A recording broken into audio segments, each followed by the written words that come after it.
Karl Brooks is the administrator of Region 7 for EPA based out of Kansas City. You came in with the new administration, and you obviously are trying to interact with the public. I think this is the second time I've seen you in Iowa. That's true. I'm here at the Iowa State Fair today. It's one of the great gathering spots for people interested in agriculture in the state. Happy to be here. Been talking to a lot of people. Let's talk EPA policy. And I guess the first thing is people in agriculture, people in agribusiness are always suspect of any government agency, and EPA is one of those government agencies. What is your view of the role of EPA in working with agribusiness for the good of our society? You know, in our part of the country, Ken, because so much of the land is privately owned and farmed, we can't accomplish our goals for clean air, clean water, and healthy landscapes without the active cooperation of agricultural producers. They are absolutely indispensable to where we want to go.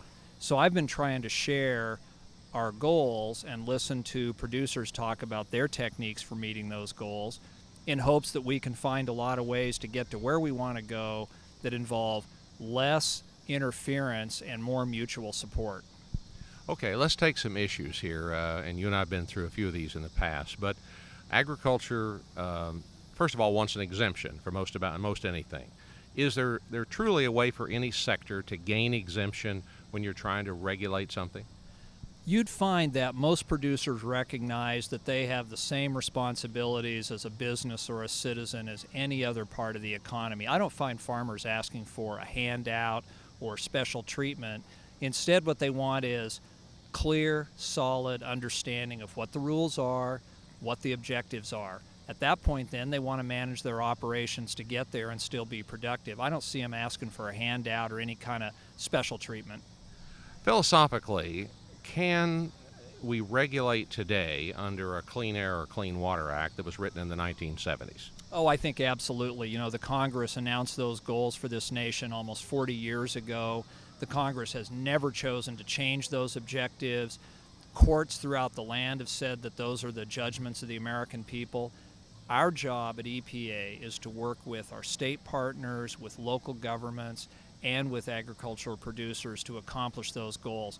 One of the great things about American environmental law is it changes, it grows, it adapts. So some people would say that's not necessarily a good thing about it. I would have to say that change is a good thing. Most agricultural producers would say that they do not raise cattle the way their grandfather did, or they don't grow soybeans the way their grandfather did.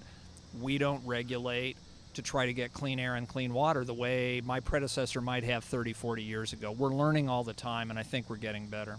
Now, in regulating, do you regulate by example, or do you regulate across the board, or do you not have enough staff to truly get the regulations in place without having to go out and penalize someone who makes a mistake?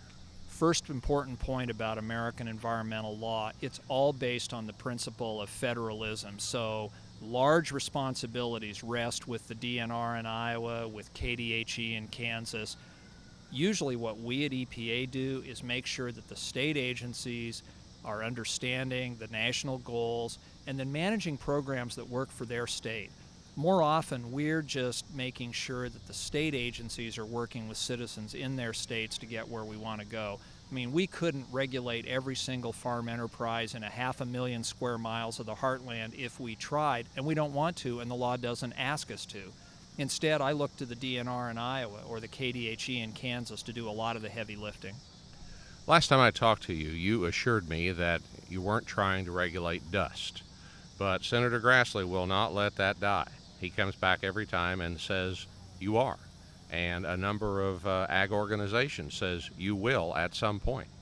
Ken, I'm an optimist. I believe that the more you discuss something in a factual, responsible way, you tether it to the data, the more people understand what's going on. I'll say it now. EPA is not intending to regulate the kind of dust that most people ordinarily think of that comes out of a combine in September or off a gravel road in March. We're instead going after the very fine particulates that get into your lungs and damage your heart and your lungs and your respiratory function. That's not the kind of dust that comes off of farming. I mean, I'd encourage Senator Grassley to maybe have a conversation with me and my colleagues here. Maybe we could do it with some farm audiences, and we could talk a little bit about how to get the dust out of people's eyes and how to focus on what we're really trying to do.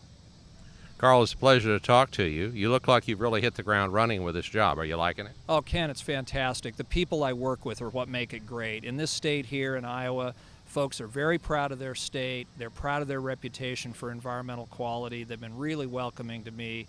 Yeah, every single day I work, it's a fantastic experience. Well, thanks for coming to the Iowa State Fair. You bet. Thanks a lot. Good to be here.